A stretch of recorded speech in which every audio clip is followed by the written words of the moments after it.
finna get right with inside advice. Some ill entertainment, industry insight. Listen, it's like sitting, building up on the yard. HU, the Bison Chats, the Vanguard. HU, you know. You know. What up, what up, what up? Welcome to the Yard and the Bison Chats. Again, I'm Roddy Mel, a Howard graduate. HU, you know. The Bison Chats is a podcast where an HU Bison interviews an HU Bison in the entertainment industry.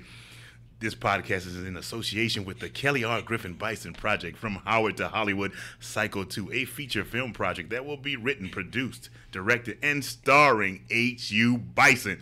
Usually, you hear gurgling or pouring, which means it's noon on some college campus, and we are doing some social drinking in here, but your host will be on the wagon until August 1st.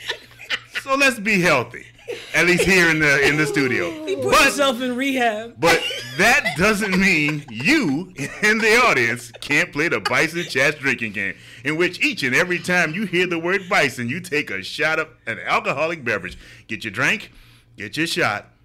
Bison, bison, bison. You better catch up. Today, on the Yard, the Bison Chats has no doubt a Howard graduate, a star of screen, stage, TV. I don't know how many other forms of media there are out there, but she's got a piece of it. This St. Louis native has the distinction of being the only African-American woman on 4 network sitcoms simultaneously. It's a lot of black women. It's a lot of TV people. You're listening to the only one. That's a pretty good feat in this town. That's all I'm going to say. She is the owner of the Branding Buddha, which assists actors in redefining themselves. Wednesdays, she's co-host of UBN Radio on air, UBNradio.com, on air with Tony Sweet. You are an NPR freelance reporter and popular film blogger. And if I'm lucky, she will do my taxes after the show. We welcome to the Yard, Miss Carla. Oh my God. Renata. Her face. See, I'm on Periscope. Hey, y'all. Deleted in. Child. Hey, how you doing? Bison's Chat, baby. Bison's Chat. Okay, What's up? I'm not doing your taxes, though. Let me just say that. Okay, that's good. If you could, I'm just saying. I am behind a year, too. What's good with you? Or maybe should I say, what is not going on with you may be easier, because it seems like everything is going on with you. You know, I try to keep busy. I'm a Virgo. I'm that chick. So what you going to do? Didn't want to tell you that. I was looking at your website. September 5th. What's up? That's what's up. Any Virgos out there? Holla at your girl. It don't matter, because it's just us two in here. It's okay, just us. You know, it's Virgo. Let me fix my dude. It's a Virgo thing in here. You feel me. It's all good. It's all good. Yes, you cross your T's and you dot your I's. Yes, I know I you do. Yes, you do. Yes, I do. You are on it. I am. Yeah, so what is anything, like, I know you keep busy, anything specific outside of the NPR thing, anything you working on? You know, I'm writing a book on branding for actors. So I'm taking the Branding Buddha to the next level with that. Mm-hmm. And I'm working on a one-woman show. I don't want to say what it is, because I don't want nobody stealing my idea, but because they do that. Because folk will do that in Hollywood. You know, they act like they don't know what time it is, but I'm just saying. So yeah, it's like that. What else am I doing? That's kind of it. You know, I had that moment, that blip on the radar, where I was on 4 shows at one time, and it was really great, and it's never happened before. It probably won't happen again for us, but somebody probably sent out a memo. Hey, how did she do that? Let's not make sure that doesn't happen again. What were the shows, if you mind me asking? I was on Shake It Up. I played Zendaya's mom. I was on Heart of Dixie. Yes. I was on a show on ABC called How to Live with Your Parents for the Rest of Your Life, and a show on Centric called Mr. Box Office with Bill Bellamy, John Lovitz, Vivica Fox, Essence Atkins. Okay, yes, I know all 4 shows. Yeah. Before we get into the industry stuff, let's go back to your Howard days. Mm-hmm. I gotta ask before, how did you get to Howard? Family member, book, lose a bet? No. I came from Missouri, so I'm from St. Louis, Missouri. And I came from Missouri. I transferred into Howard, so I didn't start at Howard. Okay. I transferred in from Columbia College in St. Louis, right? St. Louis.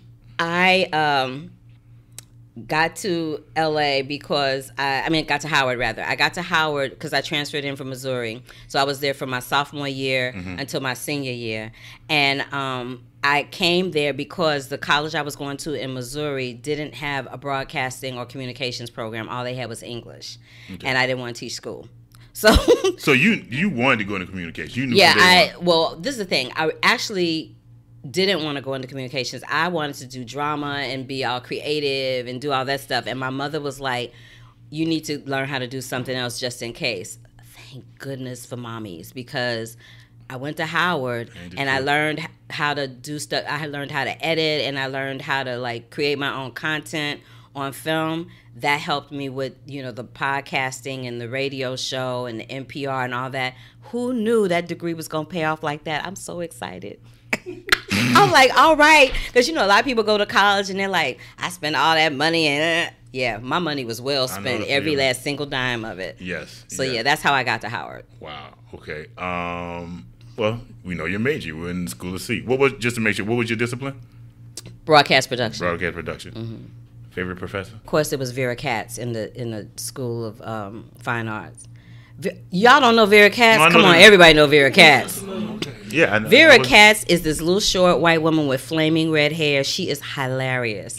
And she would teach directing and acting and all that. And I was in one of her classes. I have a really funny story about Vera. So, excuse me. When I was at Howard, we were getting ready to take midterms, and I couldn't take the midterm for her class because I was working my way through school. I paid for my way through Howard.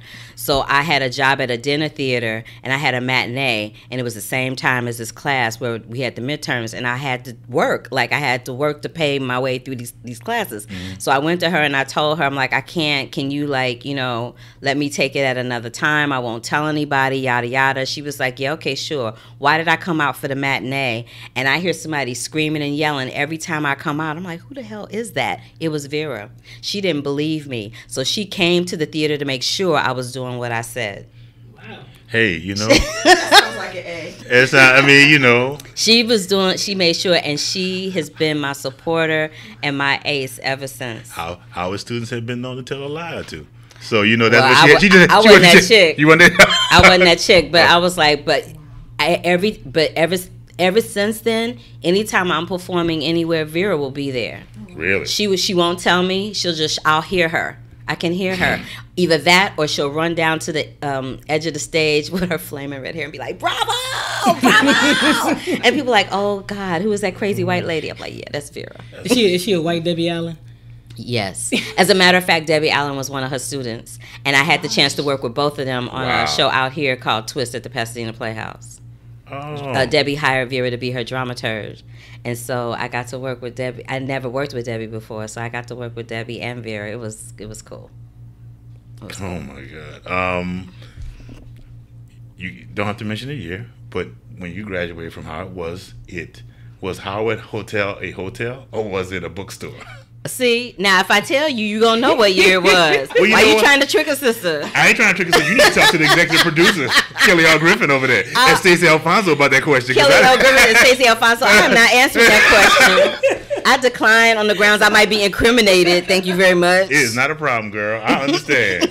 For real. You know, I'm out here in Hollywood trying to be cute and young. I can't answer that and have somebody listen to that. I know. Let me take a swig. I am so sorry they came at you like that. I am so sorry they came at you like I didn't even want to do that. My Virgo sister. Were you in a sorority? Too much fun. Okay, I got a story about that too. I bet you do. I went to, and it's real short. I wanted to pledge AKA because AKA was founded at Howard, right? Mm-hmm. And I wanted to play. I'm like, okay, it was founded here. They probably do a lot of community service because I was all about being in a sorority for community service, not to be cute and not to be an AKA. Okay, really? For real. I mean, at 18, I think at that age, all of us are thinking like, this is for fun. I wanted to do community service. I wanted to help out the community because y'all know that community that Howard University sits in, it's not cute. So I wanted to help the sorority build up the area. Mm-hmm. That the college was in so that it could be safer for the students because people were getting, I won't say specifically what, but people were getting hurt and injured trying to get to class in the morning. So I wanted to try to get into a sorority to stop that. Cut to, I went to one of the girls to ask her, and I said, You said Hollywood. You said cut to. Cut to. So I went to the girl, one of the AKAs, to ask her, and she straight up, y'all gonna be so shocked by this. She straight up looked me up and down and said, "Yeah, you too dark." And I was like, Ooh. "Excuse me?" Ooh. Ooh. I said, "Did you?" She said, "Yeah." I said, "You too dark." I'm like, "Oh." Ooh. You hear about that? I was like, "Really? The You paper hear- bag yeah. test is real?" That's a. You think it's a? No, it was. I'm was not real. shocked. You This know. was straight up school days. Yeah, it was. Yeah, I'm and not this was shocked. before school days. I was like, "Oh, really?" And then when I went to the Deltas, they were like, "Yeah, you already went to the AKAs." Ooh. I was like, "Yeah." Ooh. I'm we like- ain't sloppy seconds. They was like. They were ooh, like, girl. "We ain't sloppy seconds." I We was ain't like, sloppy "Okay, seconds. well, peace and love to both of y'all. I gotta bounce. I don't my have time. I God. can't roll with neither one of y'all. All right, cool." Your freshman dorm. Did you stay? Wait. I where'd stayed you off first stay? campus. You stayed off campus. Where'd you stay off campus?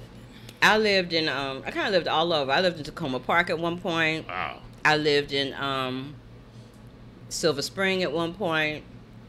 I lived in Falls Church, Virginia. But you weren't doing that dorm. I wanted to do the dorm, But but of they course- wouldn't let me in. Like, I just had issues at Howard. Wait. Howard was not feeling us. AKAs don't want you in. The dorms didn't Dean want of me. Resident Life I wanted don't to want be you in the in. quad so bad because they looked like they had so much fun. They looked like they had so much fun at the quad. I wanted to be in there so bad. They were like, no. When I was at Howard, the way the dorm situation worked is there was a lottery, and if your name got picked, you got in. If you didn't, you didn't. So you had to get off-campus housing. That's what happened. To be Wow. fair, it wasn't like Really? they were like, we don't like her. We ain't letting her in. She too dark to be in the quad. She too dark to be in the quad. She too short. She talk too much. Excuse me, Dean of Residence Life. Can I live here? I don't even know. She doing too much. No, little too- hell no. No, she a little too chocolate for my taste. Really? Damn. I'm sorry, Carla. It's all good. Now the interview is taking a turn for the worse. Oh my God. Now they looking at me all sympathetic, like, oh, dang, she had a rough life at Howard. No, it's that moment's gone. It was here and No. gone. Now. It's gone. I loved going to Howard because Howard University set me up for life, and I don't think a whole lot of universities do that. Mm-hmm. Like if your class was at 1010, I don't know if this happened to y'all, but this happened to us. If your class was at 1010 and you were not in that classroom at 1010, that door got locked and closed, and you did not have class that day. Some teachers did that. Not They all. did not.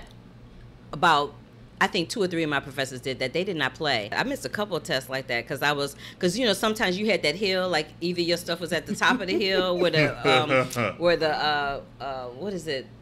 What was that place? The Punch Out. Did they say the Punch Out? The Burr. Yeah. The Burr. The Burr. Is that Burr building? Crampton. Crampton. Yeah. Is that Crampton? No, that's not Crampton Auditorium. No, that's where the Punch Out's Fine in the Arts is. basement of It's the building Blackburn. next to that. Blackburn. It's Blackburn building? Yeah. Punch Out's in the basement. So so the the Punch Out's in the basement. So the Blackburn building, you either had a class up in that area, or you had a class down the hill, and I forget what In they the call valley. it. The In the valley. valley, Yeah. you had a class in the valley.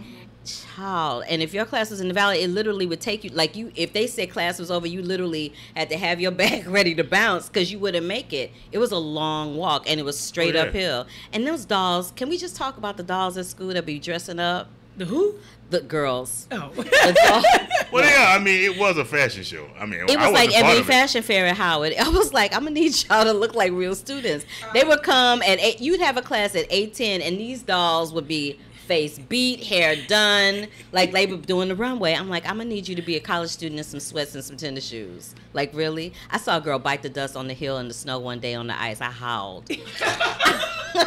I hollered. Right down the middle, right like down there. You know where on the little street where the little hot dog vendors and stuff would be right outside Yeah. that hill. People would always be trying to take a shortcut up and down that hill instead of walking through the campus because it would be too congested, right? Yeah.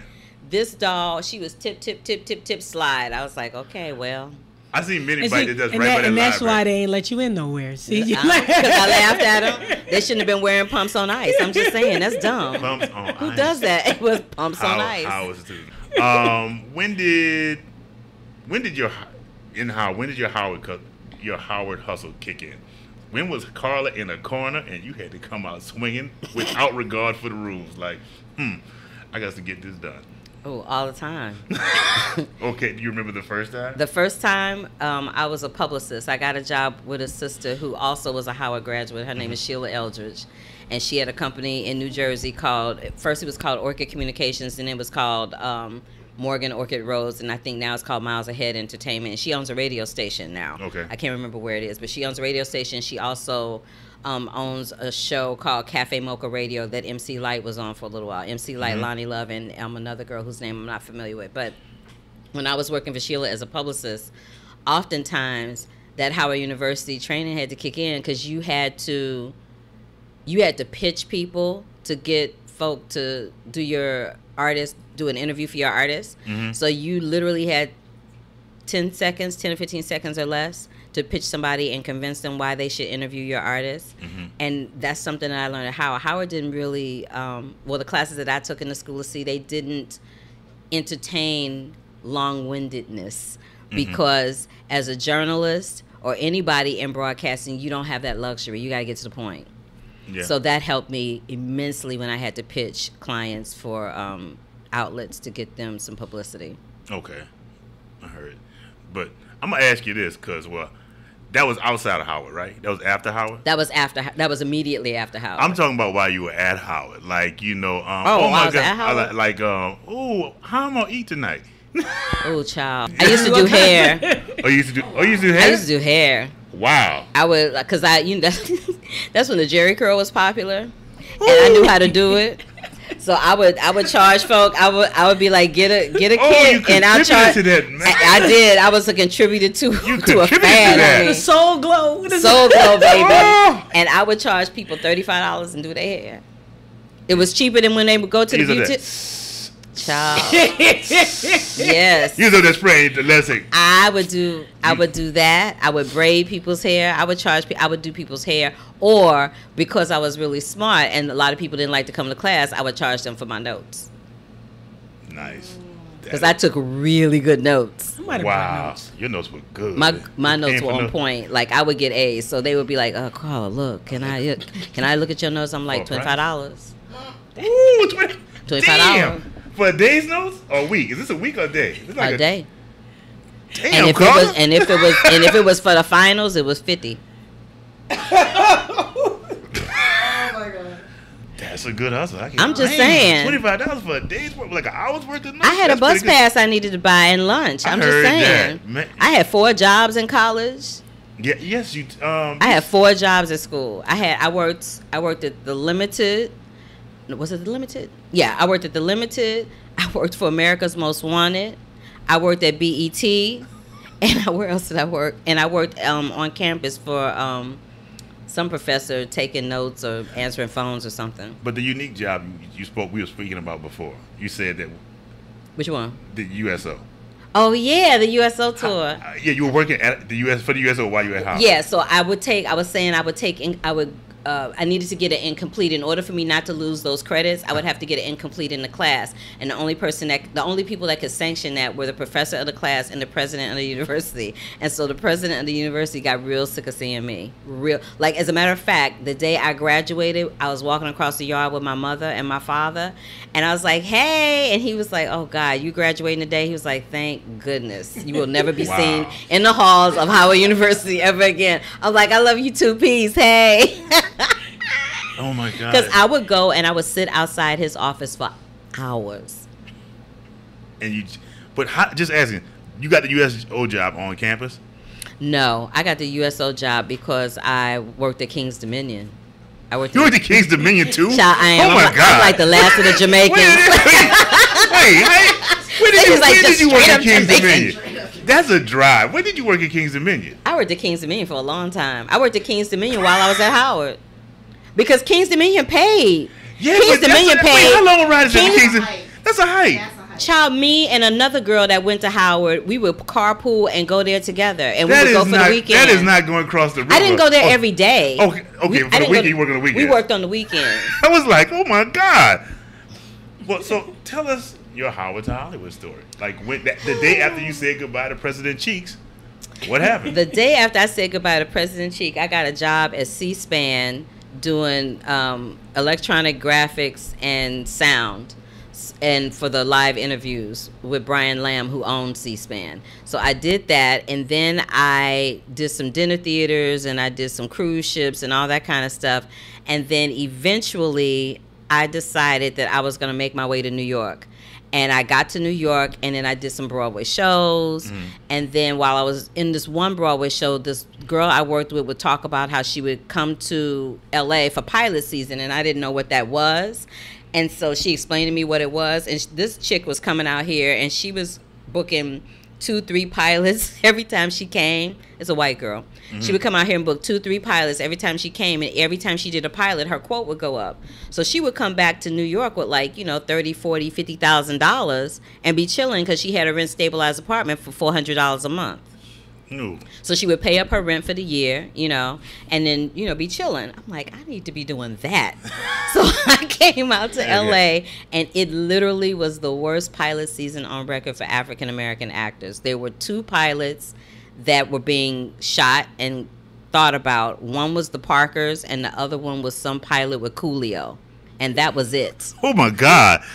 Right, Coolio. Coolio and the Parkers. Coolio and the Parkers, and between the 2 of them, they picked up the Parkers, which starred Monique, as we now know.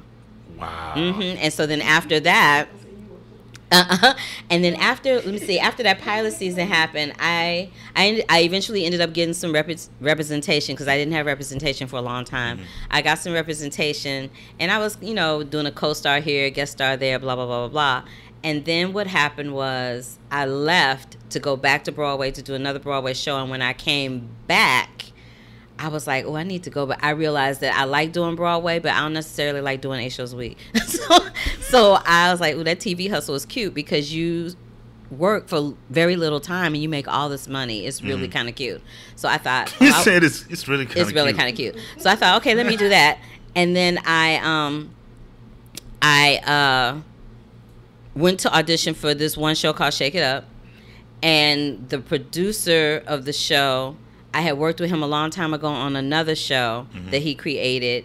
And so when I auditioned for this guest star role, he said, you know what, I have these 2 new kids that are in the industry, one of the new kids being Zendaya. They haven't acted before. They could really learn a lot from you.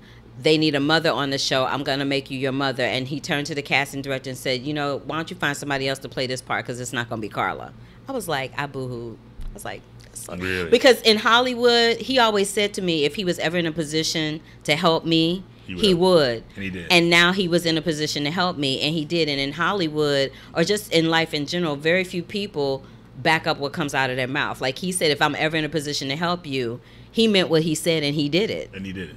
And I'll be forever grateful to him because of that. And because I was on Shake It Up, you know, when you got a job, you got swagger, you confident, you rolling with the homies, honey. Yeah. You like, hey. But when you're not, it can mess with you. So I was on a roll. I would go and audition, and I literally was booking every other job I went in on. And I was doing commercials, and I was doing voiceovers and all kinds of stuff. So yeah. You talked about your representation. How'd you get representation? Did you have representation before you left New York, or did you get it out here? I had representation before I left New York. I was out here doing a musical, and I did a mass mailing to get people to come see me in the musical while I was out here. And one of the agents that came started to represent me, and she was representing me bi-coastally while I was in New York when I came here. And I called her up and told her about the chick that I had worked with that was doing these pilots. I said, do you think I should come to LA? Do you think it would work? And she was like, yeah, come on out. And so, yeah, I had it before I got here. Okay. But you talk about Broadway. You love Broadway. I do. I love Broadway. I swear I wish I was 20 years old so I could be in Hamilton. I swear. I'm like, oh, honey, if I could be in Hamilton. But Hamilton's hard. That's a lot of lyrics. I'm like, I don't know. I go up on stuff all the time. I don't know if Lin-Manuel would like that too much, me messing up his poetry. I would forget something and just be making stuff up, and it would not be lovely. It is a lot going on. My daughter's playing that. My 15-year-old's playing that all day. Have y'all seen it? I haven't seen it, but I have to get tickets. I've been told I have to get tickets, or I'm not going to be a father. Let me tell you, it's going to change your life for real. Really? Yes, I have several friends in it. Leslie Odom Jr., Renee Elise Goldsberry, who won the Tony. Both of them won the Tony. David Diggs, Christopher Jackson, who was nominated for the Tony. I mean, it was just... It was personal for me because those people that I mentioned, they've been around for a long time. They've been around for a long time. So to watch them finally get their due was kind of cool. It was cool. Okay. Yeah. As far as you're an NPR reporter now. How did that come about? Okay, that's a real I always have real interesting stories. I'm a great storyteller. So anyway, what happened was I was at Sundance representing UBN Radio, where I do a show with Tony Sweet called On Air with Tony Sweet. And I was standing in line for this Jane Austen film called Love and Friendship. Okay, thus the fact that I was a black girl standing in line for a Jane Austen film, because you ain't gonna see that every day. So I'm or any day really. So I'm standing there, and this woman behind me and her friend was standing there with me. We were in the press line, and we had been in this line for like an hour. And so she started asking me about, you know, the hashtag Oscars So White controversy, and asked me, you know, what I thought about specific things. And she asked me this one question. She said, well, which films do you think should have got nominated? And I was like, there's 4 films. And I rattled them off. And I said, but the one that upsets me the most is Creed, because it's the only one in the Rocky franchise that's named after the only African-American character in the Rocky franchise. It's directed and written by an African-American man, and Creed is played by an African-American character, but the industry only chose to acknowledge Sylvester Stallone. Now, I love Sylvester Stallone. I'm Yo Rocco all day long. But at the end of the day, how you gonna have a film named Creed and then not even recognize Creed, but you gonna recognize Rocky? Like, what the hell? So I was not having that. And when I said it, when I communicated that to her in that way, she looked at me and she said, we could really use a voice like yours at NPR. And that's how it came about. Oh, wow. Because I have a definitive opinion about things without being mean. And when I say something, it's because I have facts to back up what's coming out of my mouth. I'm not just popping off at the mouth, you know, just like Donald Trump, with no facts to back my, you know, my stuff up. Like when I went to her to pitch the LA Film Festival, and she's like, oh, there's 5,000 film festivals. Why should I care about the LA Film Festival? I said, because it's run by an African-American woman. Boom. Mic drop. And she was like, oh, well, is that the only one? No, as a matter of fact, it's not. This one's run by an African-American woman, bop, bop, bop, bop, bop. And she was like, okay, do that story. So yeah, NPR has been really cool. It's been a blessing. And I am so honored and grateful that they have allowed me to play with their team every once in a while as a freelancer. It's a really cool place to be. And they do really quality, respected work there. So. Oh yeah. Yeah. They're real good. Yeah. You in Lion King. I was. I don't know. I'm just really saying that. It's not even a question. You in Lion King, and I'm pretty. I was in Lion King. It was a starstruck moment. Yeah, I was. You know. Y'all went like, Lion King. Y'all were like heads down. He said that you were like, They all mad. Then they looking at me. What is this? I was in Lion King. About? It's like, oh, you were in Lion King. That's the first time I ever got nominated for anything too. Yeah. I got nominated for an NAACP Theater Award. You were. I did. I played Shinzi, which nobody ever knows who that is. So let me just break it down for you. It's the part that Whoopi Goldberg played in the film. Okay. But nobody ever. Shinzi, they go, yeah, and then they go, is that the monkey? I'm like, no, that's not the monkey. No. That's not Rafiki. No. That's not Rafiki. See that? But it was cool. It was cool. It was one of the hardest jobs I ever had. Really? Yeah, because I had on a body puppet and a padded suit to cover the body puppet. So my costume weighed about 30 or 35 pounds on top of my body weight. And we were running up and down stairs all the time. And the show was almost 3 hours long. Ooh. So I was in a lunge and in a squat and running up and down stairs in a 35-pound costume. How many times a day were you doing that? 8 times a week. Twice a day. You just went to sleep. That's all you. After he's like, It probably took me a good 6 months for me to be able to do something other than do the show and come home and go to bed. It was exhausting. Half a year. It took you half a year. It took me half a year because I'm telling you, for what I had to do in that show, it took a lot of energy, and I could not afford to come to that theater and be. Can I cuss?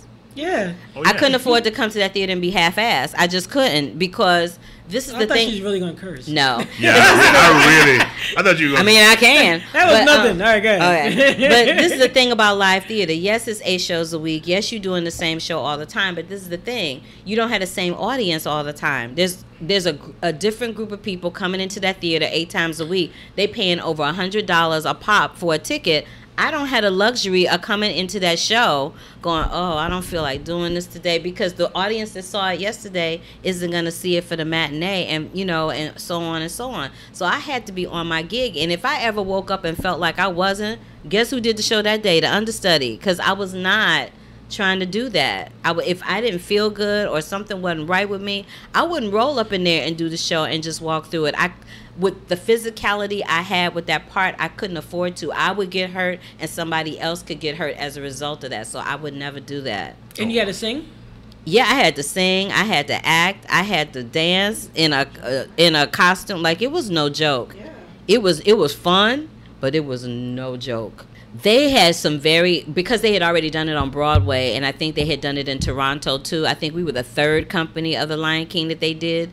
So Julie Taymor directed us, and Julie Taymor? Yeah, Julie Taymor directed the original and was nominated for the Tony for that. She directed us, and so they were very specific in how they trained you. They would have us run around for hours a day in that costume just to get used to how it worked and how to manipulate it. We had puppet class where they would teach us how to do the puppets, because the puppet, there was a chest plate on my chest. There was a harness that went over my shoulders, a chest plate attached to the harness, and then there were 2 wires that came up from the chest plate where the head of the puppet was. And then I had a head crank on, and then there was 2 wires that went from the head crank to the puppet. So every time I moved my head, the puppet head would move. Every time I would go like this, it would go like that.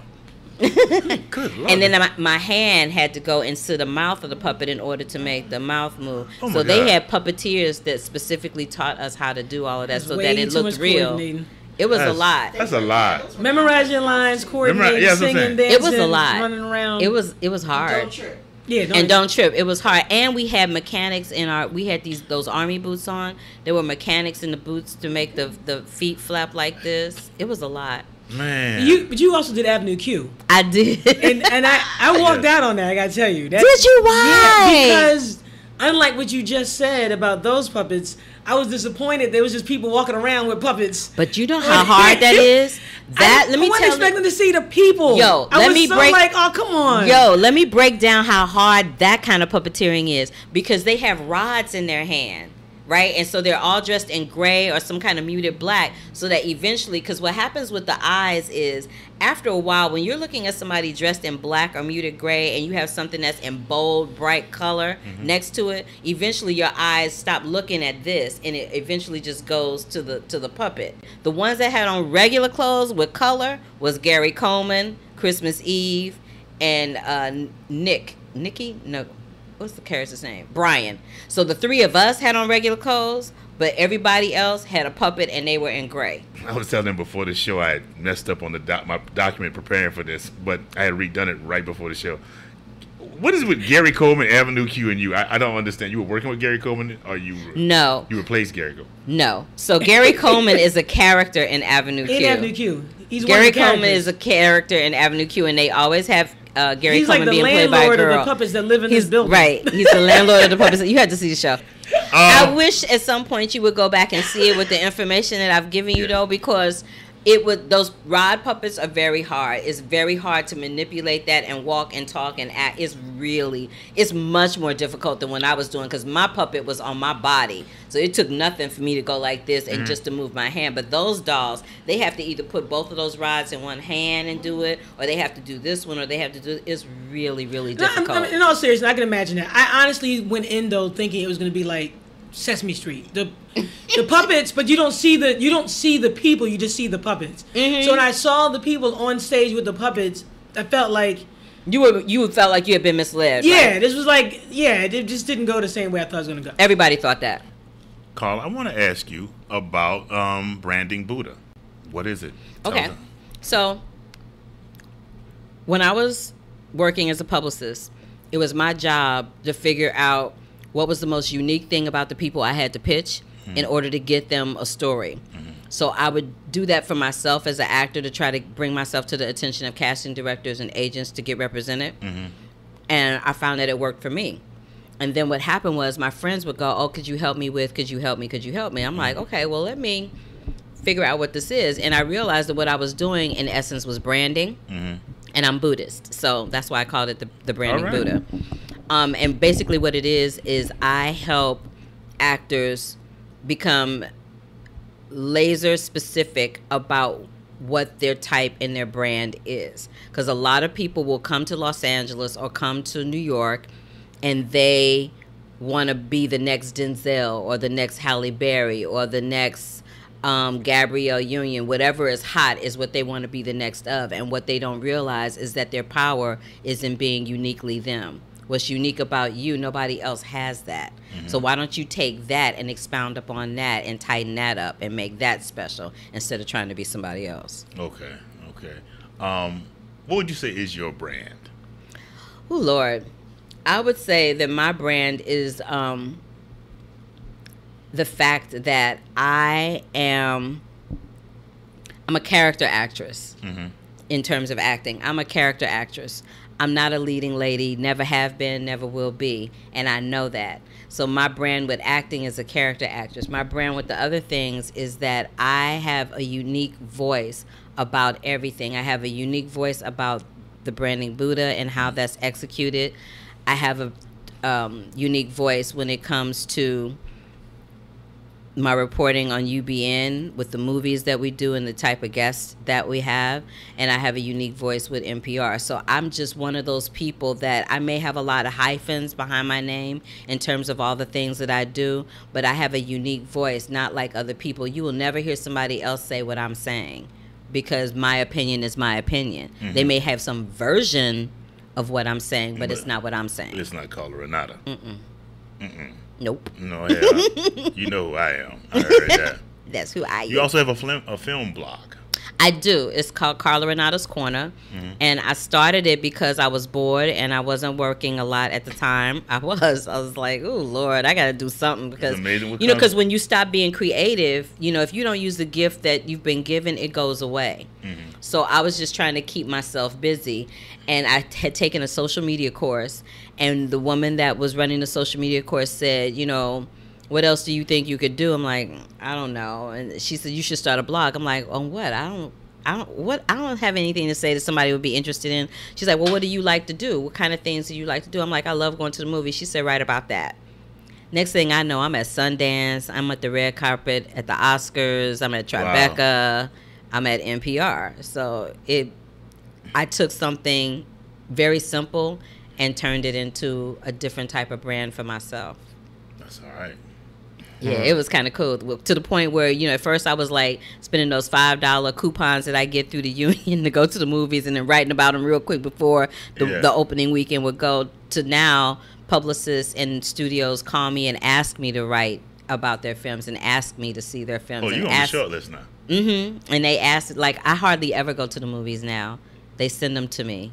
And I watch them and I talk about them, which I kind of miss. Like every once in a while, at least once a month, I try to go out and see a movie, especially if it's a blockbuster action movie or animated movie. I try to go and see the movie in a movie theater to hear what the reaction is, because I know what my reaction is, but sometimes I just need to hear that communal feeling. It's better being in a theater. Yeah, and I started the blog, and I really wanted to honor the blog through Roger Ebert. I loved Roger Ebert, and Roger Ebert was an excellent film critic, and he was never mean with his critiques. If he didn't like something, he'd say, it wasn't my favorite, and this is why. He would just keep it short and simple and keep it moving. Mm-hmm. But if he did like a film, he championed it as far as it could go. So I wanted to be like a female equivalent to that. And there aren't a whole lot of female critics, and there's even smaller in that pool in terms of people and women of color. What would you say are the differences between theater acting versus TV acting? When you're doing theater, it's instantaneous. The reaction that you get from an audience is instantaneous.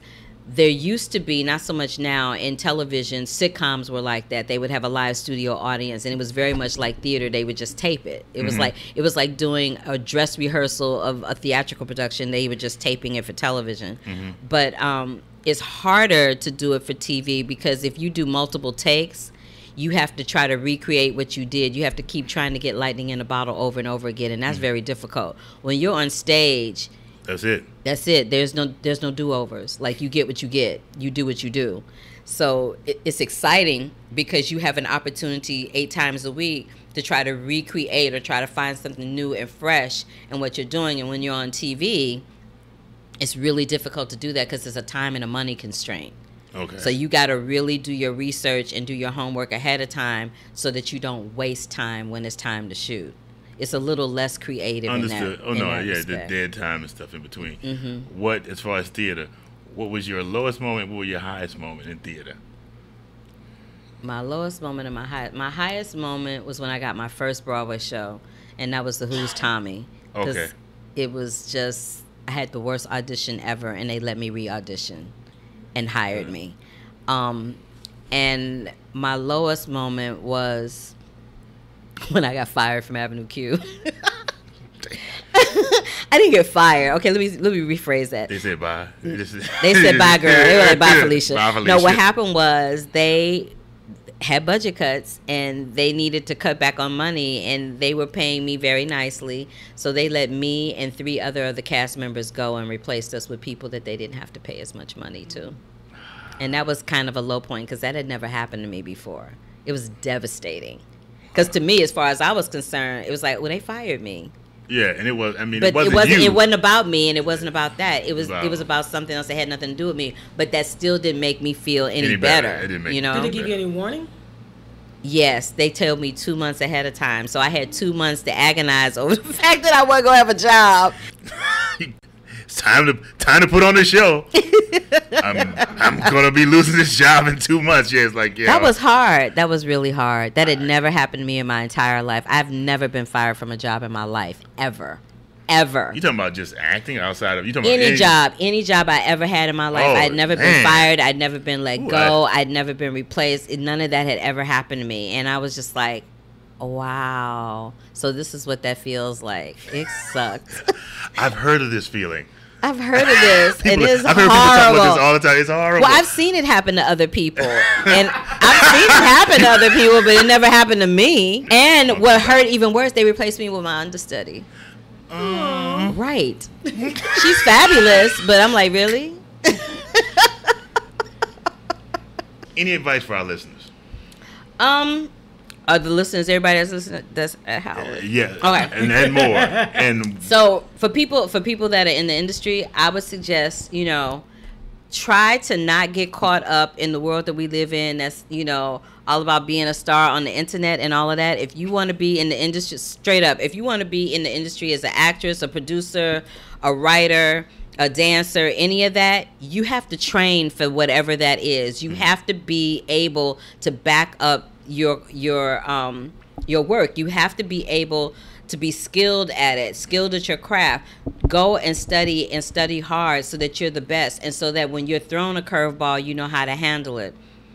Second thing I want to say is, don't be defeated, never give up. Because as an artist, regardless if you're an artist in front or behind, there are going to be times where you're not going to have no money.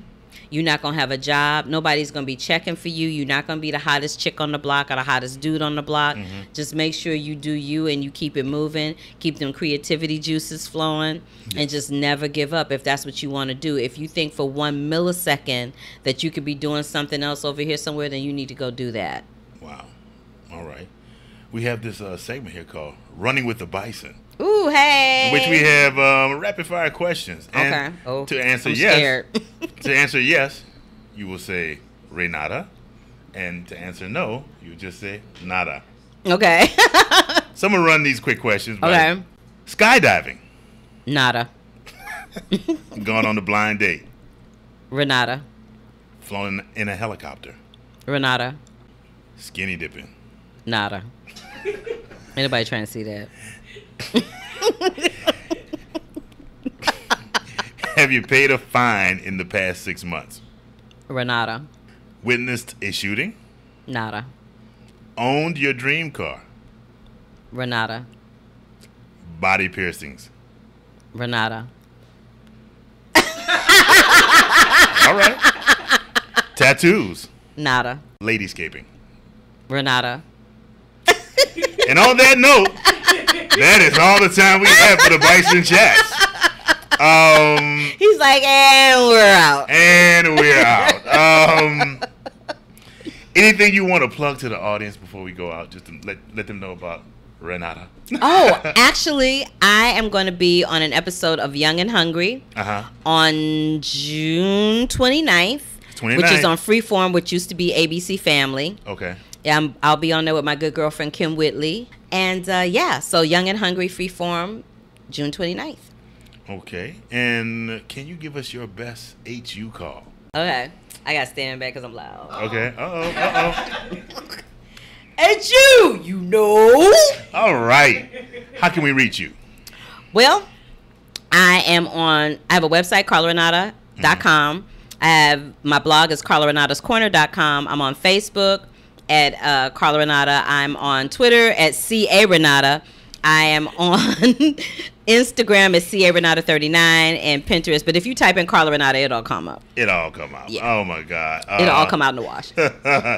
Again, thank you for taking time out of your schedule to join us here at the Bison Chats. Please look for Bison Chats every Monday on iTunes and feel free to post your comments and questions. We are on Twitter at KRG Bison Project using hashtag Bison Chats. Gotta give another shout out to Eric L. Powell Jr., aka ELPJ and Jay Blocko, who provided the Bison Chats theme song.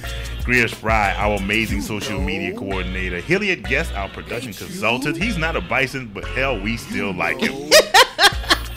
And Dimonique Drummond, our Bison Chats intern for the day. Also not a bison, but she is from Philly, so we like her. East Coast in the house.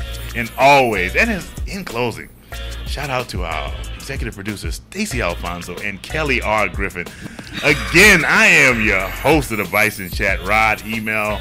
You can find me at Bison Chats, host at krgbisonproject.com. And if you wake up, you got half a chance. I'll see you next week on The Yard.